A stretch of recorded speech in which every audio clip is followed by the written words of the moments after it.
Good morning to everybody in the in-person audience and to the many, many people that have joined us virtually. I'm really excited and proud to welcome all of you and to welcome our county executive here for a budget forum with the nonprofit sector. Thank you to the county executive and his team for really helping us on this very difficult journey through COVID and as we emerge and hopefully get to a better place, which I know we will under his leadership. I am Jan Fisher, the Executive Director of Nonprofit Westchester, and I'm, as I said, very glad to be here today to welcome everyone. In case you don't know who he is, there he is up on the screen and in front of you. Never seen that guy. Again, Nonprofit Westchester, we are as strong as our membership. Our members have done incredible work over the last 2 years, so I thank you. We appreciate you, and we are humbled by the incredible work of our member organizations and all people in the nonprofit sector. Special thanks to Mike Graham, who's sitting over there, who has, during this 3-part government series, has made the hybrid happen for us, and we've learned a lot through him and with his patience in making this happen. So, Mike, kudos to you and to Metro Live Video.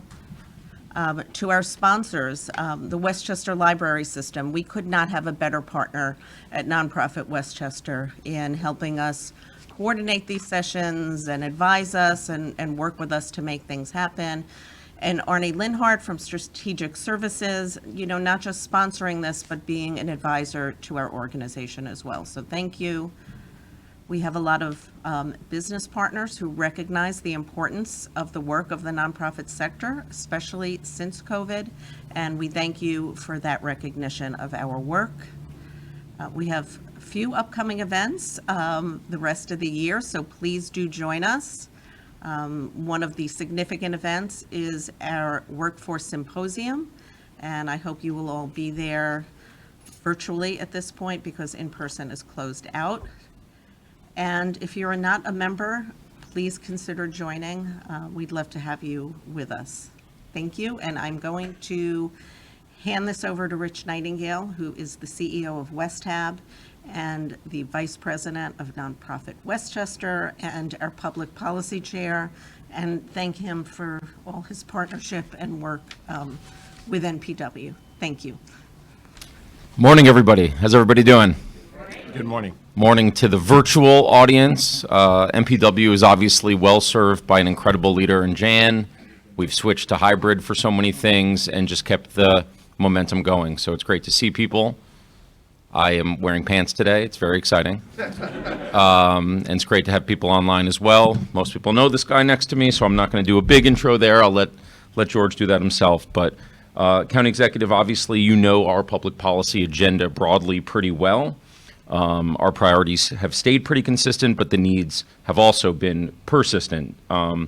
MPW supports all of the missions of all of our over 200 member organizations, but that includes an emphasis on homelessness prevention and affordable housing, health, immigrant rights, youth safety, well-being, and education, hunger and food insecurity, and everything that we do is with an emphasis and a race equity lens, knowing the inequities that continue to persist in our community. It's a great time to be talking today in budget season with so much going on, and I think one thing that's very paramount for this year is how the not-for-profit sector is included in the planning and prioritizing around the American Rescue Plan Act funding. So as Westchester begins to allocate its share of $188 million in ARPA funding, the not-for-profit sector being at the table, focusing on sustainability and focusing on our partnerships. You know a lot about what we've been about, and obviously what we want to talk about today is really looking into 22 and beyond, and trying to make Westchester a more equitable place for everybody. So I'll let you take it away, and then we'll field some questions. Great, thank you. I'm very happy to be with you all today. I'm sorry if I caused you to wait for a few minutes. Every so often, I'm sure you have the experience of something happening to you, and you say, somebody ought to do something about that. So as I pulled onto I-95 into bumper-to-bumper traffic, I had that thought, and then I realized I was the county executive. So there wasn't anybody else to put a finger on, maybe my state legislative former colleagues. But I just want to start out, first of all, by recognizing that we have with us here in person one of the key members of my team, Shari Rosen Asher, who is with us here. She's Director of Policy and Programs and has worked very closely, amongst other entities, with the Chamber of Commerce's. And we were both on a Zoom call. In fact, while I was driving here, the Bluetooth version of it with one of the local chambers of commerce's as an example of a not-for-profit organization of one type that has been serving a function for which we've tried to be helpful to during this pandemic period of time. But Shari's done great leadership in that area. I want to recognize her. And then remotely, we're somewhere out there. Hi, Emily. Emily Saltzman, our Deputy Director of Operations, is with us. And I must tell you, Emily has been absolutely outstanding. I've known Emily for a long time.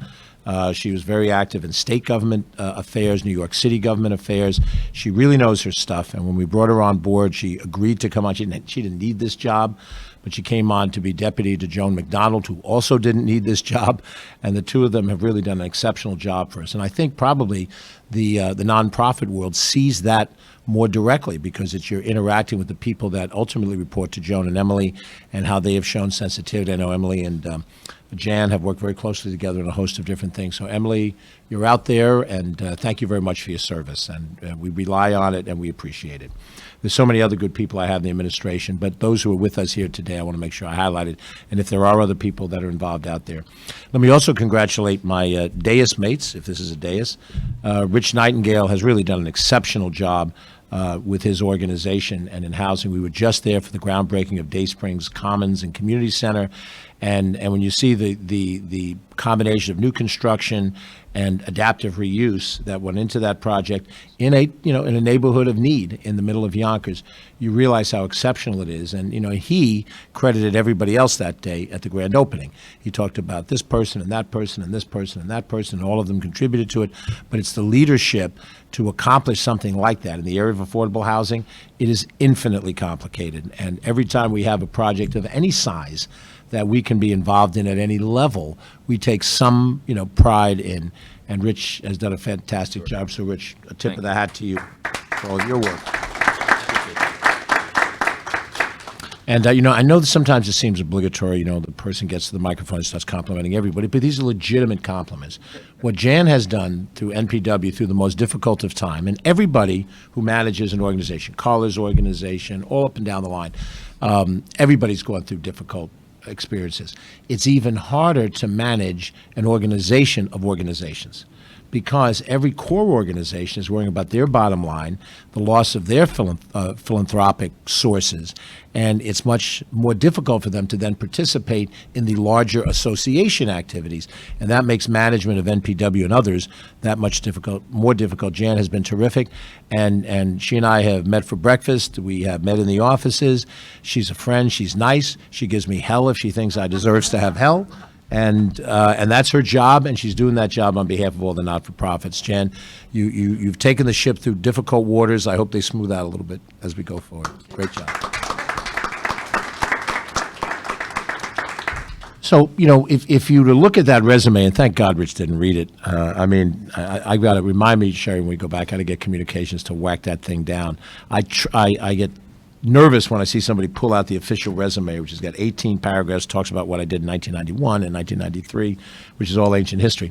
But what's not on that resume is the non-governmental side of my life. And since we're in a room full of people who are active in the nonprofit world, you should know that I was very active in the United Way prior to my public career. I was on the county board of United Way, and I was chairman of the Rye City, where I live, campaign back in the early 90s before I got deeply into my public career.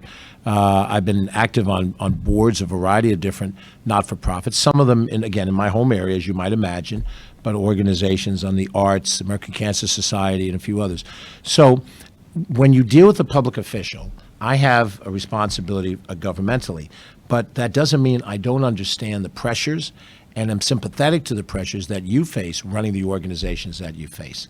And I also don't act because I've seen the level of professionalism that it takes to run a housing organization for not-for-profit, a domestic violence organization, all these different groups that are represented here and virtually.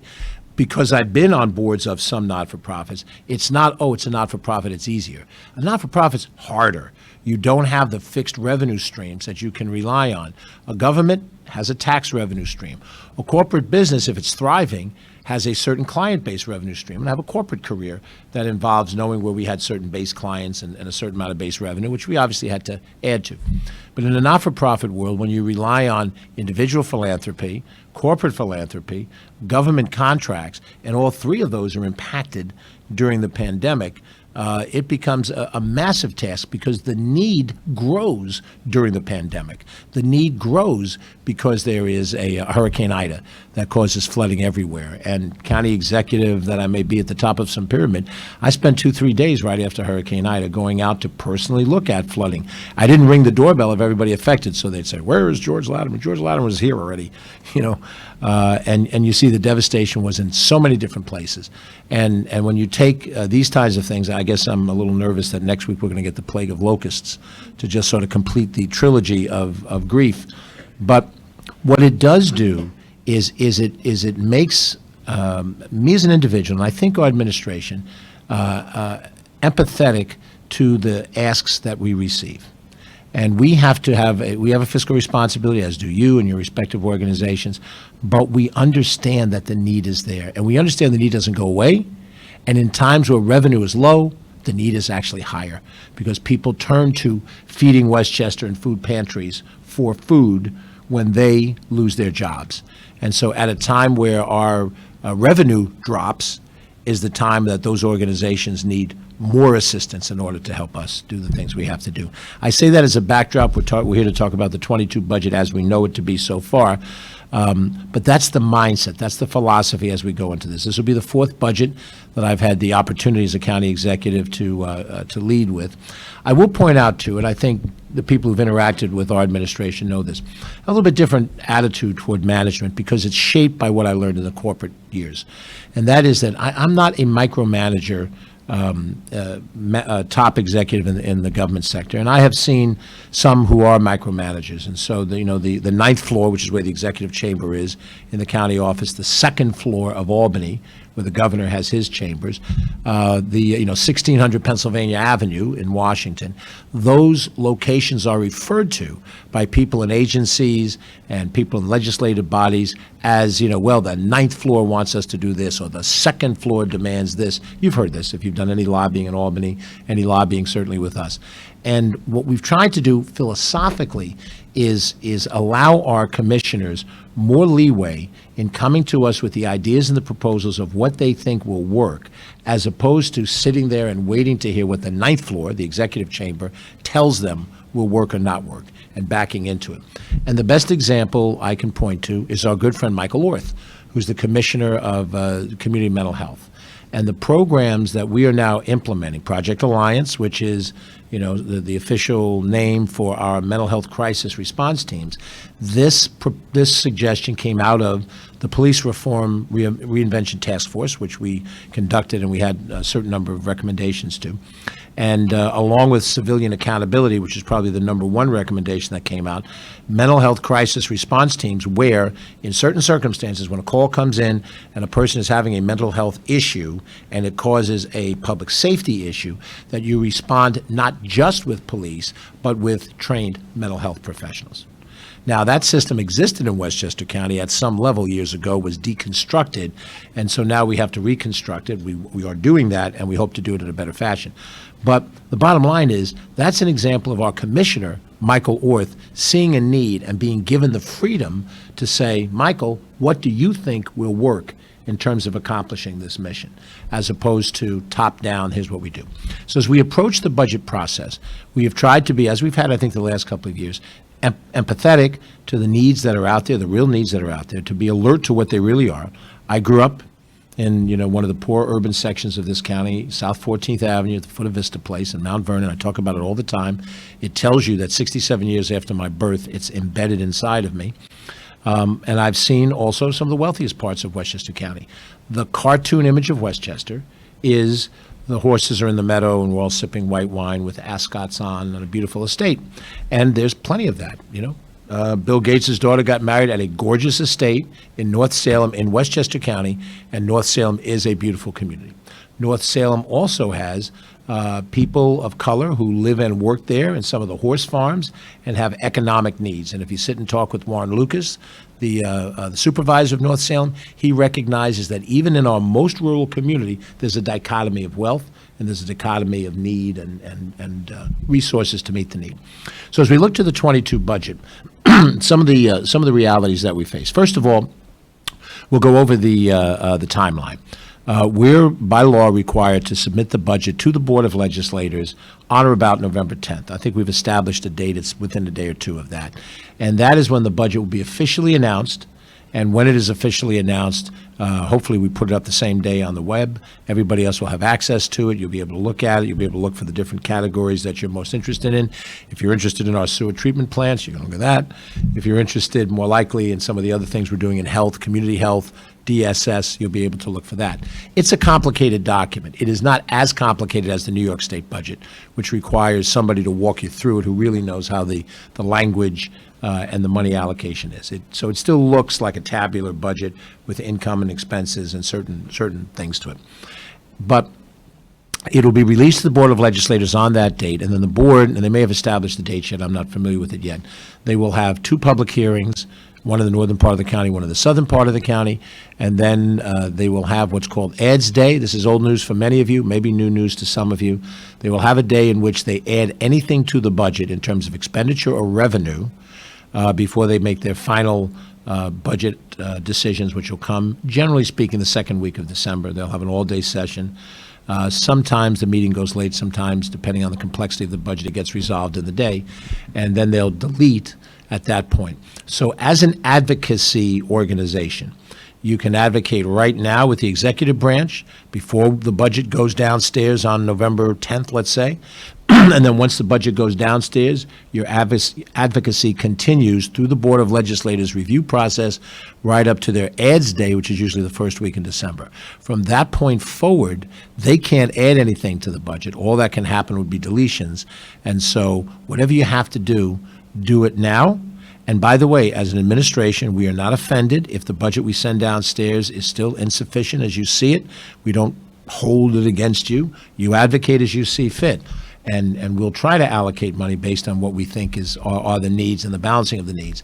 And the biggest problem for us is not our philosophy. We don't enter this as past administrations have. We have to cut. We have to spend less. We don't approach it philosophically that way.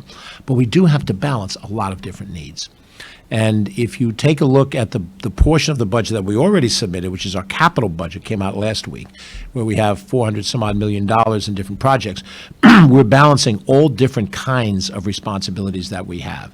And somebody might say, you know, we have to harden our infrastructure because of flooding. Yes, so capital budget needs go for sewer treatment plants to try to do that so that they don't flood and the sewage system stops and then the sewage backs up in your house and you're even madder than you were before the rain fell. We also have to fix roads and bridges, and we have to invest in our parks because that is part of our effort to try to stir tourism and have people have a quality of life issue. So we try to balance all those things out. That's the same challenge we have going ahead. We are in a good place in 2022. Now, I'm not supposed to say that. I'm supposed to cry poor so that we can have the normal negotiations. I said, no, you really can't do that. But we know that we've got an allocation of money, $94 million from the federal ARPA money. There are categories of how they have to be spent, but they're fairly broad categories as long as we well document what we're spending. And it's clear to me that philosophically we can justify money that goes to not-for-profit organizations because the economic downturn was not only felt by individuals and for-profit corporations, businesses if you will, but also by nonprofits. And in fact, as Sharon mentioned this morning when we were on the Zoom with the Chamber of Commerce, we have some discretionary money that we're holding back to help COVID-related costs in the current budget, not next year's budget. And we're waiting to see how the state structures their support for businesses and individuals out of COVID so that we can try to be complementary. We don't have as much money as the state has for that purpose, but the state may limit the amount of dollars, they may limit who's it eligible for, and then we can take our a bit of money and complement that. And most likely, it's going to involve not-for-profits because we're not sure that the state will necessarily include not-for-profits in the way they allocate their program. We don't know for sure, but we're trying to wait and see. And we're cooperative. We talk to Andrea Stewart-Cousins and Shelley Mayer and Amy Paulin and Gary Pretlow all the time. They're friends. I've served with all of them when I was in the state legislature. So it's not your government and my government, but we're trying to figure out how best to use this. But we do know that we have ARPA money that's available for this year, next year, and we have a timeline to spend it, I think, until 26, if I'm not mistaken. By the way, if I make a misstatement of fact when you look at the video, Emily Saltzman will correct it. That is her job, correct the boss when he goes off in some off the rails. The major philosophical concern that I've had, I've shared it with Jan and Rich as we've talked about it, is we can put money in the budget for 22, and we have a reasonably good expectation that we can maintain that funding in 23. And as I think you've seen over the course of our 4 years, we have expanded support for not-for-profit needs with each existing year. There was great fear that we were going to cut back a year ago, and we didn't. We started out by saying we're going to hold harmless, and then we actually wound up being able to do better. The administration submitted more in the aggregate to the Board of Legislators. The Board of Legislators added to the budget. We negotiated and agreed on the amount so that it was fundable, because you can't just put the expenditures in, you got to have the revenue in, or the loss of other expenditures to balance it out. It's got to be a balanced budget. You know, we can't do what the feds can do. So with that thought in mind, we've gone a couple of years now being able to show our commitment to investment and invest higher. It's never as much as you need or as much as you want. And it's not purposeful that we underdeal with it. We deal with what we have resources for in the variety of different needs that are being provided. We know that the Westchester Women's Agenda has a certain combination of not-for-profits. They formed 20 plus years ago. I was chairman of the board. Amy Paulin was their chief advocate back in the day. Now Amy's on the decision-making side. And I'm going from a legislative advocate to county executive. But there are organizations of any size and sort that may be doing something of value. They may not be part of a consortium of groups, but their need is still legitimate. And we have to look at all of those needs.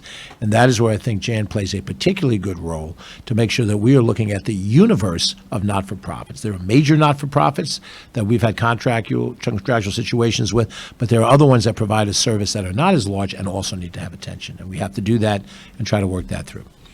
Another point to mention, I'm fully aware that one of the greatest problems that not-for-profits have is the ability to compensate their employees.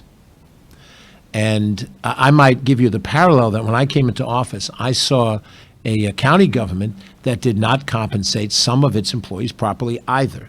And there was an effort with some unions and some management positions to extend no increases of pay over an extended period of time. And you had, in my judgment, in general, a demoralized workforce. And you had any number of talented people that were ready to leave government service. We can't afford to have a quality drain of people who are quality. Let's repeat myself. The efforts we made to increase compensation there reflects the same understanding that I have of your world. And in your world, you have the same thing. You know, we've raised the minimum wage as state legislators during my tenure there, and it's impossible to think that you could flip hamburgers at Wendy's and get paid more than provide a healthcare service through a not-profit organization.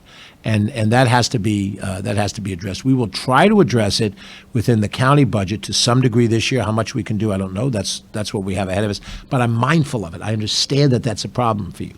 How we go about contracting for a service and we pay you to do the service, that's the logic of the contract, and you need to compensate people administratively, that's the tricky part for us. We have to determine what we can legally do along those lines.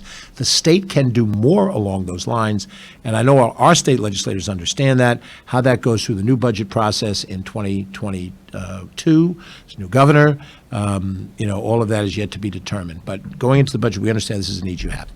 You have an opportunity for input. I believe it's this coming Monday. I don't have the dates right in front of me and times, but we're having 2 input sessions on Monday, I believe the 25th. One's in the morning, one's in the evening. I think we're in New Rochelle and Mount Kisco. Sherry, do you know offhand exact information? New Rochelle and Mount Kisco, but I'm not. Okay. I think All right. So I'm sure you've already circulated that to people. We welcome you to come and be as specific as you can. It's like when my daughter was home and she put together a list for Santa Claus. We didn't tell her up front, what not to put on it. But when we saw like a new car, we kind of knew that wasn't going to happen. So how about a new bike, Megan? We can negotiate. But that is an opportunity for you to advocate. And if part of your advocate efforts include trying to help the compensation factor, we understand that that's a concern. You'll express that and you'll bring that to us. The conversations that we have that will follow will be substantive with you. It's not just going to be, this is too much money, go away. We will ask you penetrating questions about how the money is going to be used so that whatever we agree upon, we can defend. And you can appreciate in the political world that I live in, there are people who do not, they're not touched by the service or the need, and their mindset on this budget is totally, what's going to happen to my taxes?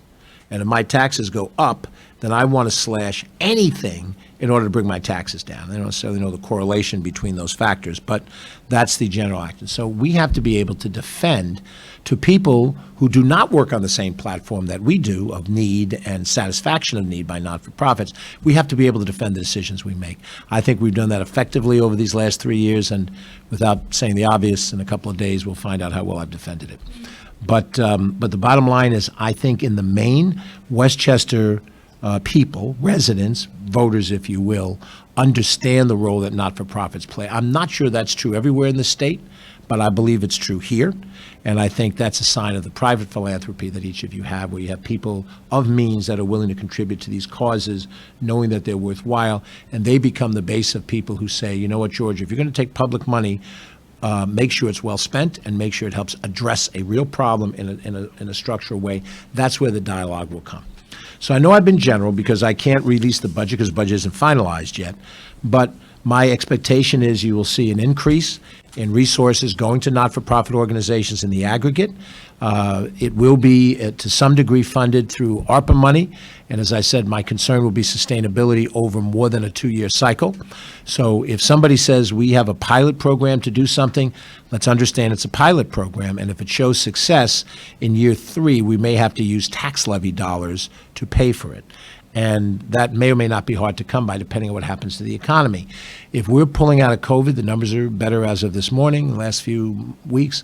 If we pull fully out, I think we all expect that there's a pent-up demand for people to expand in the economy, and I think we'll see that happen. And that will help us with the revenue streams that we have, the sales tax revenue stream particularly. The property tax revenue stream in Westchester County, we have cut the levy the last 2 years. At the same time, the revenues have been strong because there's a strong market demand for Westchester County. That's got nothing to do with me. Whether you want to credit it to an almighty being or to the Ice Age, we have a gorgeous river to our west. We have a lovely sound to our east. We have reservoirs that serve as lakes in the north middle of the county. It is a beautiful county. People want to live here because of the quality of life. They want to live here because of all the activities we have, which is why we fund the arts as a not-for-profit, as well as those that provide direct service to people in need, because we believe in the arts as we believe in fighting domestic violence and housing and so forth. And we know that in Westchester County, our economy will continue to grow. Our population grew. We're 1 million people now in this county. And I have to tell you, I always push back when I hear people say, and there are reasons why they say it. To some degree, it's accurate. To some degree, it's part of a narrative.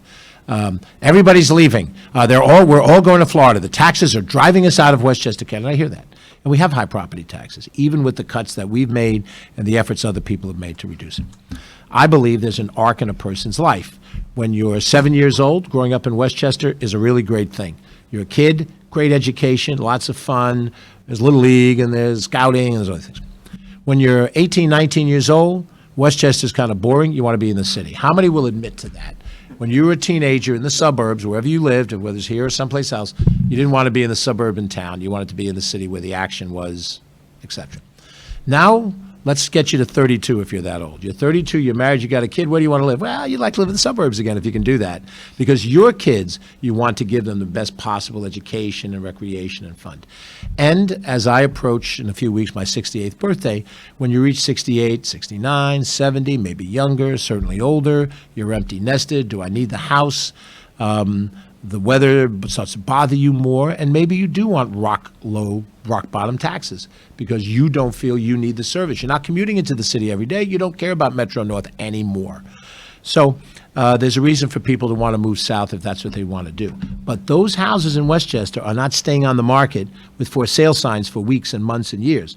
Those houses are getting snapped up by the next young 35-year-old couple that lives in Carroll Gardens in Brooklyn or in the Upper East Side, or they're moving in from a posting in Nebraska to work for the headquarters in New York City, and they're looking for the same suburban community. So I believe those things give Westchester a positive arc economically over the next foreseeable future years.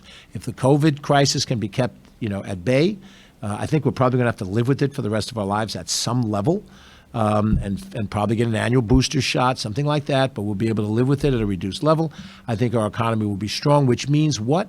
Which means that I hope that by the time we get to the 24 budget, if I'm the guy in charge of it, we'll be able to maintain the services that we have funded given the boost of 22 and 23. But we will have to look at that and be careful. And I just tell you that quite honestly and quite openly so that we don't overextend ourselves. Because the last thing I want to do is sit there in a future budget and say, those initiatives we were able to start, we put $10 million aside for infrastructure money to housing, and we put another $10 million aside for new land acquisition. I can't do that this year, Rich. We don't have the money for it. We're retrenching now. The feds are gone. I don't want to have to say that. So I'd like to be able to say what we can do does well. I know I've talked longer than I should have, and I arrived late. So Jan, if she could reach me, would be kicking me under the table. All of you who have spouses, significant others, you know what that's like. It's a kick, and you've talked too much. But I hope I've given you a framework and a climate for what the thinking is of our administration as we look to this budget. We are open to your advocacy. We are not offended by it. We recognize that's your job, and we will try as much as we can to satisfy it because we accept that you're addressing a need. And if you can accept the fact that we're trying to be sustainable in what we do so that while we have ARPA money for 2 years and the infrastructure bill, if that passes, that may help us financially because things that we put tax money into might be fundable under the infrastructure things, freeing up some other money for us. If those things happen, then we can be in a position to come through this budget year effectively and hopefully the year after that. And then, as I said, in 12 days, we'll see if I have the pleasure of being the person you work with over the next 4 years. Jan? Yeah, why don't I jump in? Rich? Thank you, George. So let me just first comment, County Executive, while being general, that framework is incredibly helpful to understand the arc of the ARPA funds and where we are in the recovery and where we are long term. So I'm sure I speak on behalf of lots of our members. I'll also say on behalf of a lot of our members, the wage equity piece of our frontline staff, the folks that have been praised for being essential workers the last 18 months, in my case, who have been filling midnight and 2 a.m., security guard shifts in homeless shelters. We need to do more for the front lines, and I think that's a very universal, feeling among our members. So you had to be general, but we can be specific in our advocacy, and MPW has no bashful advocates, and that's a good thing. So we will open this up to questions both in the room and virtual. I'm going to lead with one, and then we'll open it up if that's okay. You mentioned just then at your end of your remarks some of the capital programs for affordable housing in the past. Last week in the capital budget, you announced $50 million for affordable housing, which is a substantial increase. Do you have any specifics on that, or could you speak to how we can achieve a $50 million spend on affordable housing? Well, I think what we understood was that when we were putting aside what was at the time the highest amount for new homes acquisitions, a $10 million fund, which we did in consecutive years, this year and the prior budget year, that even with $10 million of capital for acquisition wasn't enough. That the cost of buying land or obtaining land, particularly when you're competing with the private sector and in housing, a developer that would develop market rate on the very same site and could do a pro forma in which they could profitably pay more for the land and produce market, that $10 million wasn't going to be enough. So that's why we raise the money. Now, when we're spending capital money, we're bonding that over time. Our bond rating has gotten a little stronger. We were downgraded at the end of the prior administration, and we put on negative outlook. Some of the decisions we made have made it a little better. We've gotten the negative outlook lifted. We're now seen as stable. I think we can get back to AAA. So the cost of paying for bonding will be less expensive. And with that thought in mind, we went further with it. Whether the regs themselves, when we decide how much of that fund to allocate for what kind of project, I have often, as I said a second ago, I've often looked to Norma Drummond as our Commissioner of Planning to make the recommendations and the directions. And then where we think there's any kind of a controversy, Rich, how many units of affordable housing are we getting for how much of an allocation of money? Is it solving the need by families, or is it just targeted for seniors? Those are some of the subjective decisions that we make. But we're hopeful that by increasing the money to that degree, it will then incent you and organizations like yours to now look at bigger type projects. And you could say, well, if I can now tap into X more in acquisitions, or for that matter, for infrastructure. We have a separate pot of money for infrastructure. Infrastructure, as you may know, would be you got to extend a sewer pipe. Or this particular project will need a curb cut, or more expensively, a traffic light in order to satisfy local zoning. Those are all expensive propositions, and we have a greater pool of money. But I still think a lot of what we're going to do is case by case. And when you come to the table, or some of the other affordable developers who have a track record, we lean toward those that have proven that they can use the money effectively. We get somebody who hasn't really done that before, it's more likely to be helpful. Sorry to hog the first question, but I think you'll see in the coming days an MPW statement in support of the $50 million and urging our Board of Legislators to approve that amount. Can I open this up? And Jan, is this a free-for-all? How do we do this here? So a few people had sent in questions in advance. I'm going to invite up Jirandy Martinez, CarlLa Horton to ask their questions at that mic. And if there is anyone else, please stand up behind Jirandy and CarlLa, if there's anyone else in the room. And then I have some from our virtual audience as well. And we're going to try to get in as many questions as possible. So, yeah, thank you.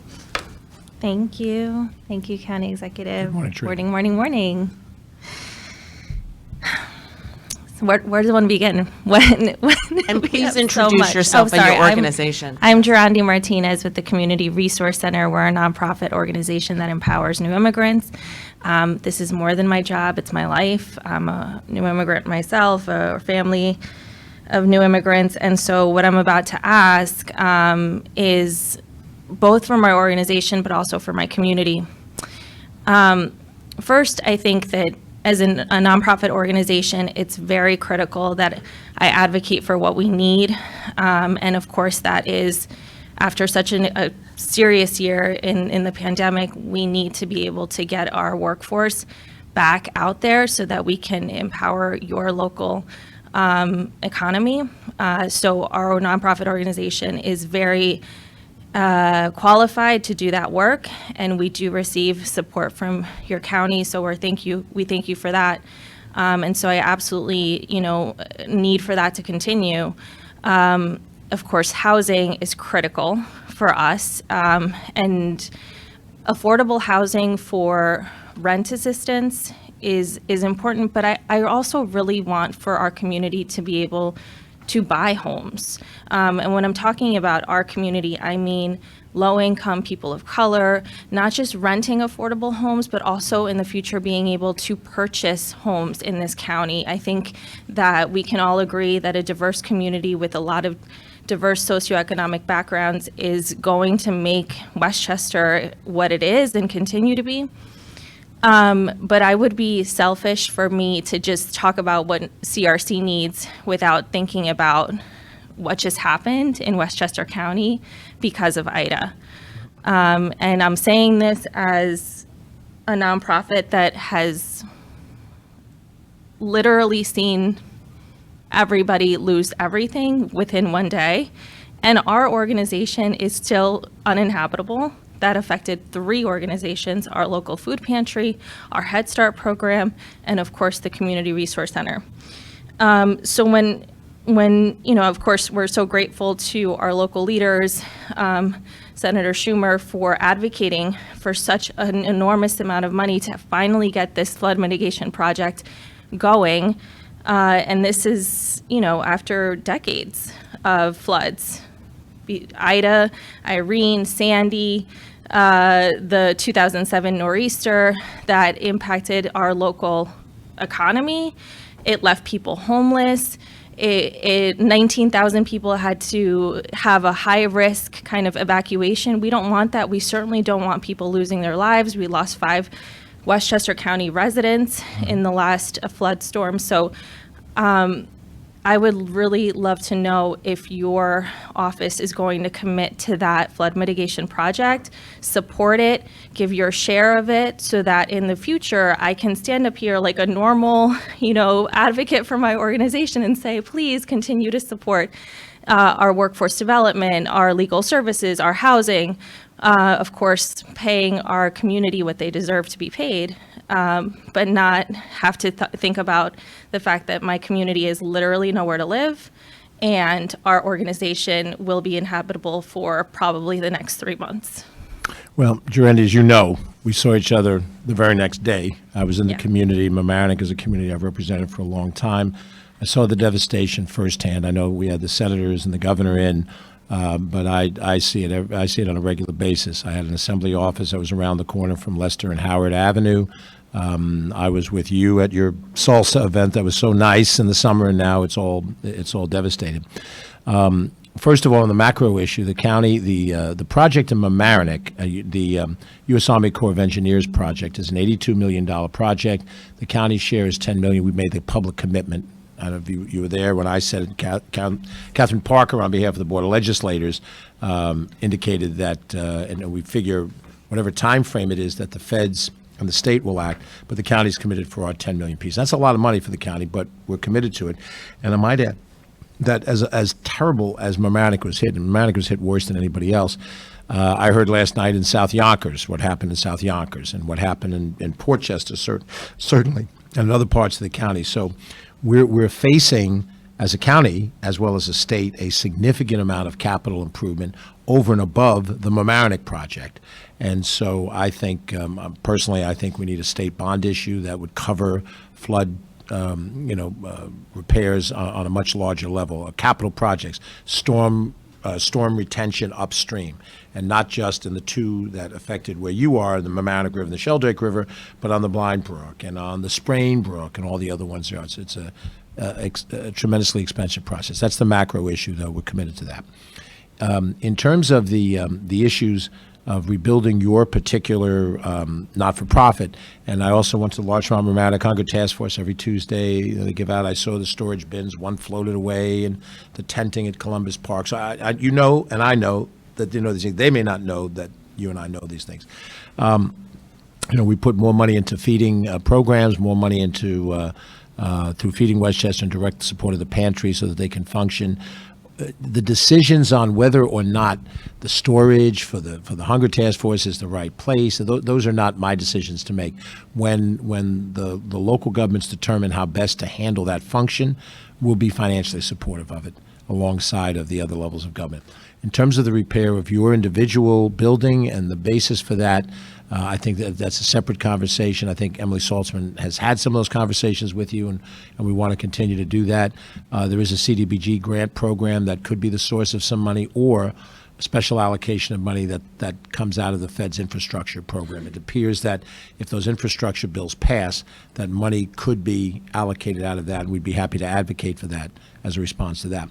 The larger question of affordable housing and home ownership is one that we work through all of the different housing advocacy organizations. Your organization is one of the ones that helped us with the ERAP program, as is Rich's and others. And in those situations, we're philosophically supportive of home ownership. There are some number of developments that involved sort of townhouse developments that represented ownership, not just rental. But the difficulty is that we serve more people when we support multifamily rental situations than we do the individual home situations. But again, because it's a complicated issue, I think the logical thing to do, and I would say this to the two of you and anybody else in the room that's in the housing area of advocacy, and it does affect certainly the Hispanic population of Mamaroneck, but it affects people of color everywhere, and for that matter, people who are not of color but are poor. I think we should have a roundtable discussion to determine, where we go from the programs we have now, and how do we try to attract an economic model that works for home ownership, because there's a different dynamic for home ownership and the kind of money we'd have available. But we'd be willing to be engaged in that process. And I do think we have to bring our state and federal partners to the table. The example to give you on the U.S. Army Corps of Engineers, I think, is indicative. It's an $82 million project. The feds are supposed to pay half of it, $40 million. And by the way, these 14 years when nothing was done, that's because the prior presidential administration dropped it as a project. It wasn't because the politicians didn't follow through. The state and the county and the village all did what they had to do, and the prior presidential administration dropped it as a project. And when people want to give another reason for it, that's what happened. That's what the Trump administration did. So the feds, 40 million, the state, 20 million, and then 10 each from the village and the county. So the county put in 10. That's a good indicator when we have to do something major, not just capital, but we have to do something major that's of a resource.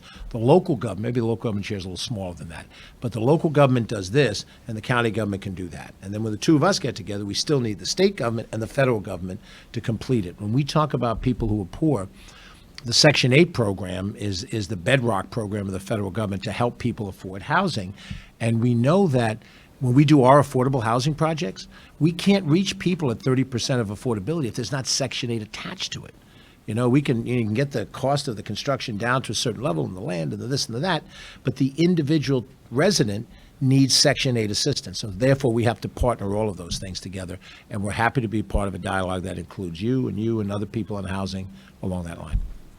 Thank you. Thank you, Jirandy. CarlLa.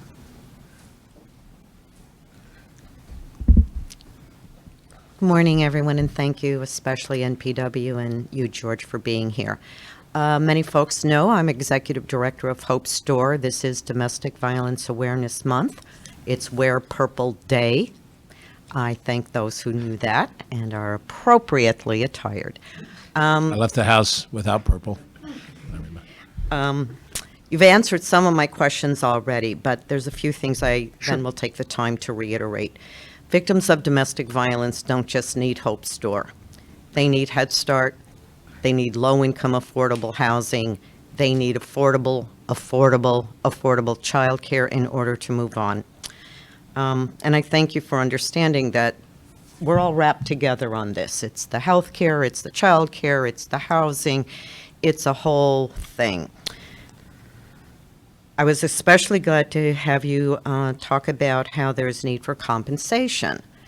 4 years ago, our BA level advocates and master's level advocates were at $36,000 and $37,000 respectively, which I actually understand is way above what some of my sister organizations are able to pay for work we desperately need to have done.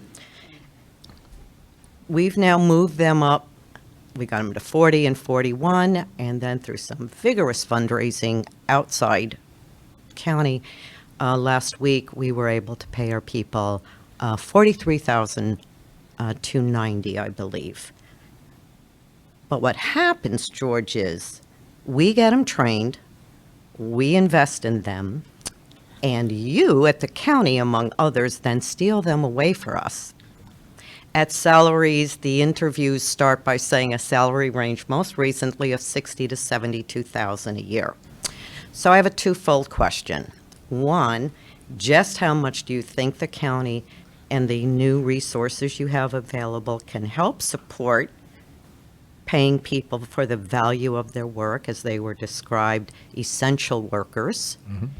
And might you consider a finder's fee to organizations like Hope Store who train the county workforce that you steal away from us? I prefer that we get the You right know, terminology I'm here. The just asking on individual, behalf of all of us. the individual sees a job posted and applies to it. We don't come into your agency Oh, and steal you send those postings directly to me. We're supposed to send postings to everybody And so we that thank everybody you knows for it's a that. public We job. Thank you for that. And I do want to add as well that we're not looking to diminish in any way the value of the work done by county employees. But George, you know, we were at a program, I believe it was New Rochelle about a month ago, talking about the very important work we're doing on the high-risk domestic violence program in response to so many murders, most of which were happening, by the way, in places like North Salem, which you mentioned, Cross River, Cortland, Bedford. I think I'm in my 5th high-risk program coordinator. We are working to keep people alive, who your own county employees at the Office for Women and the police that are being trained have identified as high risk for homicide. We cannot continue having turnover in the coordinator of that program every year to 12 months. So just how much can you do on compensation, do you think? So it's hard to say. Can I Yeah, jump go in ahead. for Please, 1 go minute? And thank you, Carla, because this, and I'm sorry to interrupt the county please, go ahead. executive, but this is going to be a central issue, both at the state level. The Human Services Council in New York City put out quite an assertive statement about this. We at NPW realize that this has to be a collaboration with county government and not a blame game. But the nonprofit workforce, which is 60% Black and brown people, 80% women, are working at poverty wages. They are, as Carla said, in this county, both the private sector and government offer unbelievable benefits, as they should, and unbelievable salaries relative to nonprofit workers. We need to do better. We recognize NPW, our part in it, and we invite the county and the county executive, deputy county executive, to continue these conversations with us so we can come up with solutions. But we've seen through COVID with our workforce really not getting the acknowledgement that they deserve as heroes, we need to change something. It cannot stay the same. We're talking about systemic change after decades and centuries of racism. And that is part of this issue, and that's part of what we need to address moving forward. And we're very thankful to have the partners in county government to do this now, because we don't know what the future brings. So with that being said, we, are glad that Carla came up and made this point, because it's critical that we do something, because our workforce is close to 20%. The nonprofit workforce is close to 20% of the workforce in Westchester and New York State. We are economic drivers. We're losing artists, we're losing direct care people. We need to do better for our workforce and for our clients. So, I said up front, before anybody questioned me, that we need to be able to address the issue of your compensation. So there's no question that I agree already. It's not a question of it has to be made clear to me, I don't get it. And by the way, in government, we have the exact same problem when we deal with business. The best quality people that I have working for county government can be spirited away by a corporate entity that could pay them twice as much. And someone will look and they'll say, oh, do you know that so-and-so is making $135,000 a year? And I say, you know what, I'm waiting for PepsiCo to call up that person, offer them twice as much, and take them away from me, because that is the pecking order. And look, let's be candid, it's based on a capitalistic society. What I did professionally in my 30s compensated me at this level. My daughter, who has a master's degree in social work, and I had a master's degree as well, and what she does in social work in Kentucky, worse salary structure than in New York, She's nowhere near compensated at the age of 35, 36 as I was when I was 35 or 36 because I was in the private sector. And when I generated sales, I got compensated for it. And the sales that I made helped the corporation be profitable, but it didn't do any social benefit to the society. What she's doing has social benefit to the society. So this is really a societal question, which is how much do we as a society value certain areas of employment? And I have the same argument, CarlLa, that you have at the next level up when I have people telling me, well, firefighters make too much money and policemen make too much money, or whoever it is that we have in the government service make too much money, because in their world, it's okay for a person on Wall Street to make as much as they make. That's the capitalistic society, make as much as you can. We're not going to be confiscatory in your tax policy. But for a service that's necessary, whether it's child care or fighting a fire, those are services that don't generate revenue. They don't generate a profit. If I could hit a baseball being thrown at 90 miles an hour, 95 miles an hour, and I'm on TV tonight in the NLCS or the ALCS, I'm making a god-awful amount of money. If I have equivalent talent as a nurse dealing with COVID patients, I'm not making anything like that kind of money. So the issue is bigger than the county. The county can certainly do better, and we have to make sure that what we do is structured legally through the way we author contracts within the authority that we have. And that is the gray area in terms of how much we can do, how much money do we have available is part of the gray area. And then part of it is how do we construct the contracts, because in theory, the county government cannot give a benefit to an entity. We can't give something. A state can. That's why you have state legislators have grants and county legislators do not have grants. You know, SAM grants. They can say we're going to give this much money for this American Legion post to put up a ramp. County government can't do that. We're not authorized in our legal structure. So we have to work out the programs by which we contract with you to provide a service, to figure out how to adjust the administrative costs in a way that's considered acceptable so that it passes legal muster under what the county does. So what you say makes perfectly good sense. I understand the pressures that people are under, and I understand that the work that people do, because it doesn't generate profit for somebody, doesn't compensate them in a competitive way. In terms of the society, it's an expensive county to live in. How far we can go this year is what we'll try to address as we put the budget together, and then you'll comment over what we've been able to do and go as far as we can. I'm not trying to throw it on the state. We have to do what we have to do, but as soon as the county budget is completed, the state budget process begins, and the state legislators need to look at those issues with a greater flexibility. And of course, our state legislators have to convince this in a whole state of people. And I will tell you that every time, when I was in the state legislature, every time I argued for something for Westchester, I always had somebody from Brooklyn or Niagara Falls that would say to me, you have no problems in Westchester. We have the problems, you know, bless you. And that becomes part of the battle at the state ahead. But I grant the main point that you're making, CarlLa, and I don't grant the point that we're stealing your people. I think we try to... We try to make opportunities available to everybody. We're legally responsible to do that. I think it's the right thing. But, you know, we're not coming in to poach you. In fact, we try very hard to respect where you're coming from. Meg. Good morning. Thank you, George. Thank you, Jan, Rich, and so many nonprofit colleagues in the room and on the Zoom as well. I'm Meg Käufer from the STEM Alliance, and I have a two-part question for you today. One of our major initiatives is our Digital Equity Now initiative, providing a device hotspot connectivity and a minimum of 15 hours of tech education to any low-income resident in the county. In the county, we have over 50,000 residents without an internet subscription at a minimum, another 30,000 or more without devices, and if you look at 3.3 people in a home, we're looking at 100,000 people or more who are not on our digital rails, which is how our society works. And my question for you is really twofold, which is I really valued you providing with us your kind of philosophical lenses on the work you do in a budgetary manner. What I wanted to also hope that you would embrace in that approach is the notion of balancing also investments in things that are reactive versus proactive.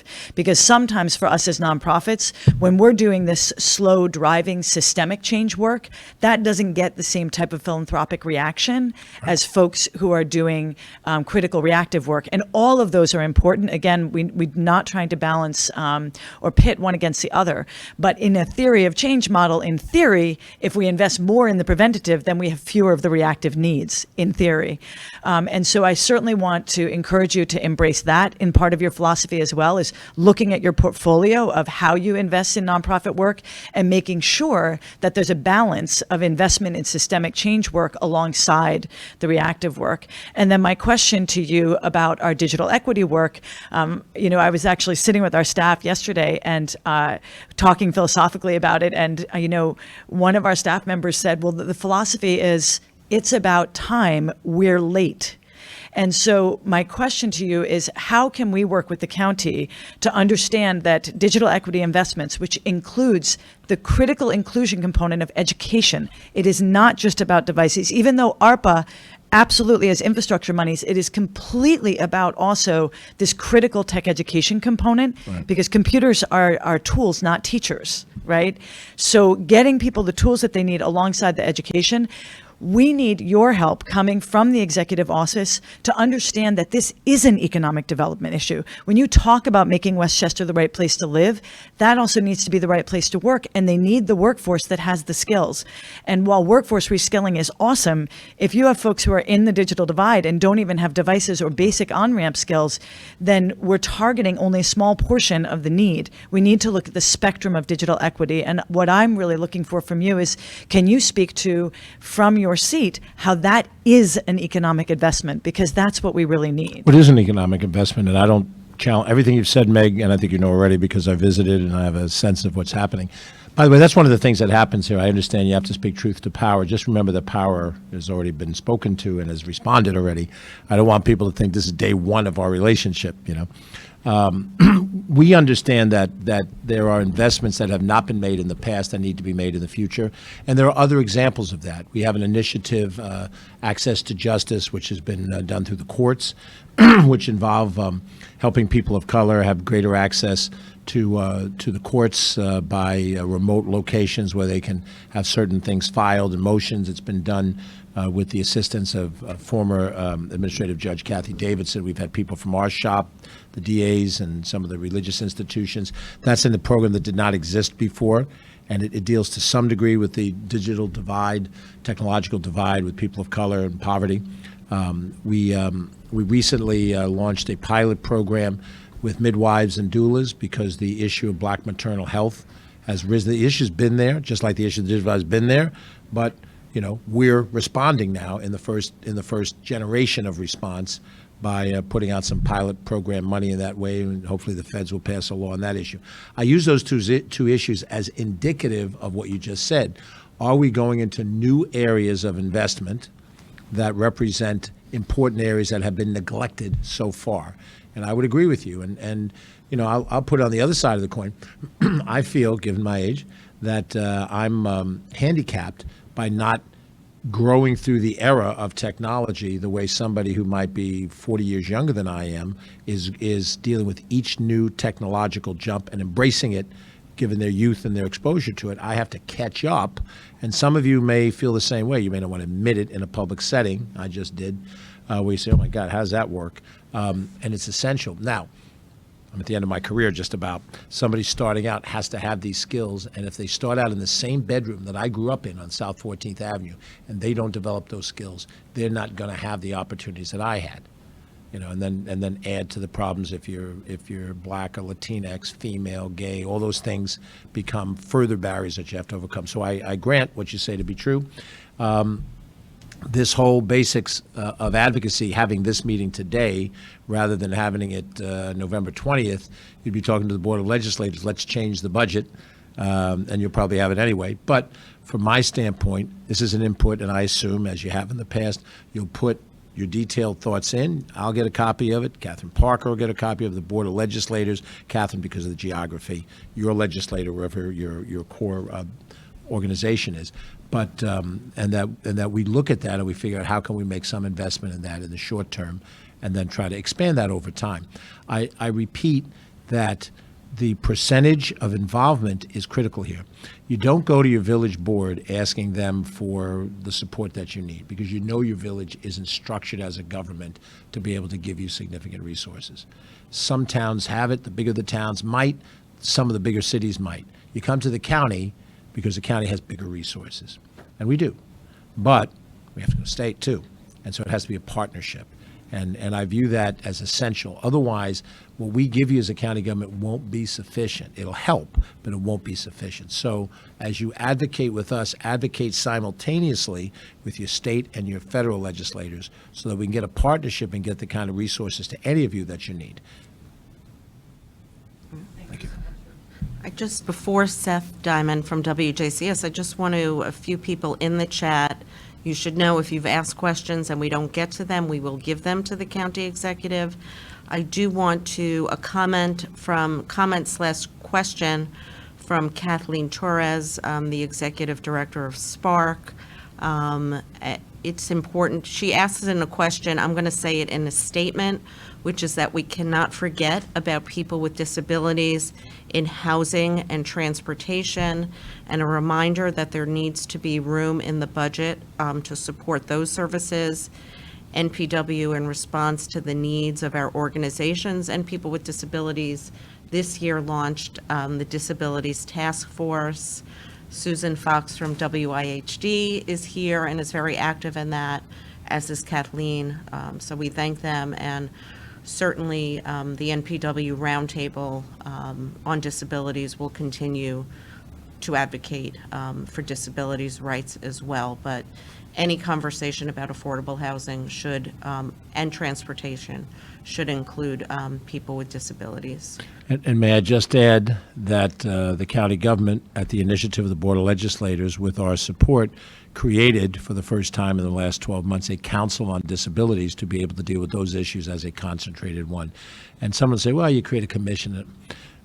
We've done things, whether it's ethnic groups like the Asian American community and the Arab American community, which didn't exist before, or Corrections Advisory Board and Probation Advisory Board, to have companion citizen input in the operation of those departments, or groups like the Council on Disabilities, where we have had previously Council on Seniors, Council on Women.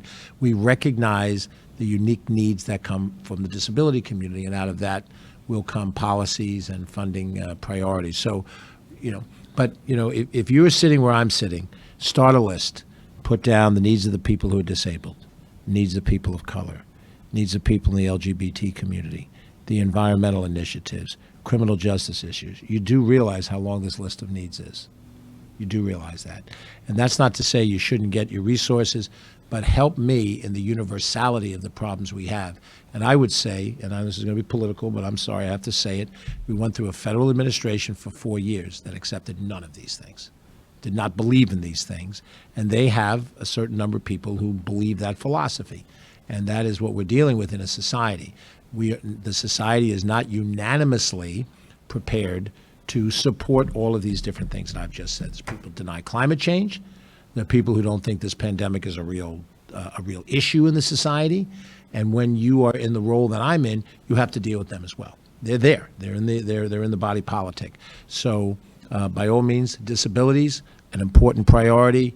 I'm not going to try to prioritize the priorities. Everybody's at the table, and we'll figure out how we can do as best as we can for everybody. So in the last few minutes, I'm going to make one more comment from the chat, invite Seth up, and then give it over to Rich and the county executive. Just a quick comment, doesn't really need a response. It's a statement. The results of this is from Masha Turchinsky from the Hudson River Museum. I would encourage everyone to go there. They're doing amazing work. The results of a new nationwide survey focused on culture reveals that the emotional state of many Americans is worse a year into the pandemic than it was in the early days of the lockdown. 83% of 7,800 respondents stated that they turn to cultural organizations for emotional outlet. 77% seek us out for connection and learning, and 54% turn to us for practical help. So again, the importance of our member organizations who foster arts and culture and are certainly economic drivers, as we all are. Even though we don't make a profit, we allow people to go to work. Nonprofit organizations and the work we do actually foster productivity at work, so people don't have to worry about childcare, their parent in a nursing home, their their loved one in a group home for people with developmental disabilities, mental health treatment. So we do help make a profit because we support people to work and know that their family members are safe and healthy. So with that, Seth, why don't you come up, and then we'll go to Rich and to the county executive. Okay, thank you. Seth Diamond from Westchester Jewish Community Services. I wanted to second your praise of Michael Orth and thank you and Michael for one of the many things that you have done is destigmatize the need for mental health treatment, the asking for mental health treatment. We're not where we need to be, but many more people are much more comfortable coming forward and asking for help than they ever have. And the cruel irony of this moment is that more people are coming forward. We are less prepared to meet that need because of the lack of qualified people who are therapists. And that is a critical issue that we've been talking about because of the salaries. We're not able to meet the tremendous demand we have because we can't pay the salaries to have people come in and do that kind of work. And it's after all the work you have done and that Michael has done that has really been a national model to encourage people to come forth, to tell people that you need to seek treatment, you need to seek help. For them not to be able to get it because we don't have the clinicians available is just an awful feeling for all of us who provide services. And to Meg's point about how can we solve this, we need to make investments. I think one of the things I think we all would support is some kind of local scholarship program with our colleges, with our schools of social work, with a commitment that people work in the nonprofit community after receiving that for some period of time. You might have to have a little bit of addition. They can't respond to county flyers within that period. So we'll take that too. But Or State, or Wendy's, whatever else steals your employees. But some way to relieve the financial pressure on people who are in school. People, as Jan was saying before, people of color are more likely to have financial pressures in school. So giving them some relief would be an encouragement for people of color to come into our organizations. We all want to be able to deliver culturally competent care, and that's a critical need. And it would also invest in our colleges and universities, which are so critical to the future, encourage people to live in Westchester, which to your point earlier is something we also want to support. So I think it would bring together a number of needs and help us. It's almost like a local Peace Corps for the nonprofit community, and we'd love to have that. Interesting idea. Interesting initiative. Thank you, Seth. I go right in? Yep, go right in.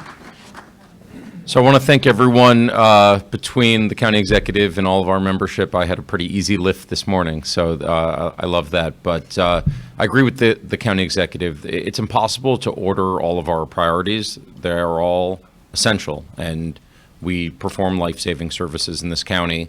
We're not a county without needs. We're a county with hidden needs and in pockets, immense needs, I also agree with Jan Fisher that I think we need to get off this idea that we don't contribute to the economy. We're about 20% of the workforce, and actually all of the preventive services that keep people out of shelters and incarceration and other long-term costly and inhumane circumstances are huge cost savers, are huge drivers of the economy. The one thing, and I'll be brief here, is simply that I know Jan will share every opportunity for input as the budget progresses, the county executives' opportunities that are coming up, as well as the opportunities around the Board of Legislator ad days. And I want to just echo one thing, which is there's no retribution for being loud and proud about your issue. And we need to come out and force, as a sector, we're a major part of this county. And for the last 18 months, we've probably been the driving force of, taking care of people in this county. So I'll let you close it out and expect to hear every opportunity to raise your voice. Thank you, Rich. Thank you, Jan, and thank you all, those who are watching remotely and those who are in the room, for taking the time. I appreciate it. I hopefully have given you at least a framework, and we have very specific things ahead of us. I would just leave the final thought, and I will try to do this in the proper way, given the forum that I'm in. There are really three parts to this process. If the goal is to identify public resources that can help address problems that exist in the community. The first, and probably the most important part of the process, is the identification of the merit of how you would address the problem. In essence, what the ask is, how much it is, and what good it does, so that it's very clear that there's merit behind this. The second thing is the one that you already bring to the table, but it's a reinforcement of it, and that is the energy, the persuasiveness, and the skill of the advocates. And you have that skill. It's been on display. But advocacy is an art. And, you know, when you go home at night, you're negotiating with your kids over getting them to clean their room. That's advocacy. The end result is the room gets cleaned, however that happens. And the skill of the advocates, along with the merit of the argument, is important. Here's the third part. Who makes the decision? Who makes the decision? Who sits in the seat of authority that you're advocating to? If you know that the decision maker does not agree with your philosophy, then the best argument, the most well-identified need, and the most energetic advocacy will fall on deaf ears. The process of who decides is going to be decided by you and a lot of other people. And that decision date is coming up, and however you choose to energize yourself for that, it's important.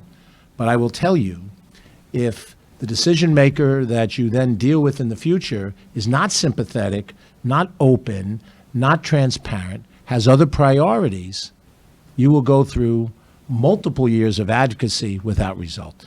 So consider that as well. In this point, I'm an advocate. Thank you very much.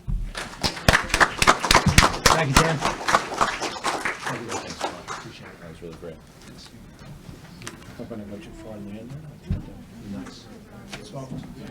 Yes, guys. Let me get my mask on. Do a quick picture in front of your logo, Jan. Thank you. Fellow sales manager. Oh, it's so good to see you. How have you been? Great, working hard. I know you are. And making a connection. Oh, yeah, awesome. How's that going? Good. I don't know why. Yeah. It's the rising.